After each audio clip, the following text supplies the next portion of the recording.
Good morning and welcome to today's verse. To God be the glory. What a great day it is today. Today's verse, it comes to us from the book of Hebrews. Hebrews chapter 5 verse 7, and it says this: who in the days of his flesh, when he had offered up prayers and supplication with vehement cries and tears to him who was able to save him from death, and was heard because of his godly fear. I want to speak to you this morning about tears that reach heaven. You may have heard the phrase, wait until you walk a mile in my shoes, used in response to those who are quick to judge or criticize someone without knowing what they are going through or what they've been through. And if there's no one else that knows what you're going through or what you've been through, Jesus certainly does. Hebrews chapter 5, it emphasizes the high priestly role of Jesus, explaining how he, both being fully divine and fully human, and thus qualified to represent humanity before God. In verses 1 to 6, the author, he compares Jesus with Old Testament high priests, showing that while Jesus did not assume the role on his own, he was appointed by God. Verse 5. Now, verse 7, it highlights Jesus' genuine human experience, saying that in those days, or in the days of his flesh, it refers to his earthly life. It draws attention to his deep emotional and spiritual suffering, especially seen in the Garden of Gethsemane, Luke chapter 22, verse 44, and on the cross.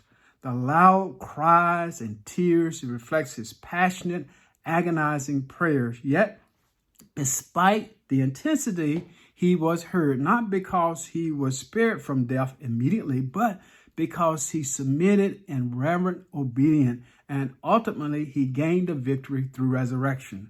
This verse, it reminds us that Jesus, though divine, was fully human, and in his suffering, he approached the Father with real heartfelt prayers.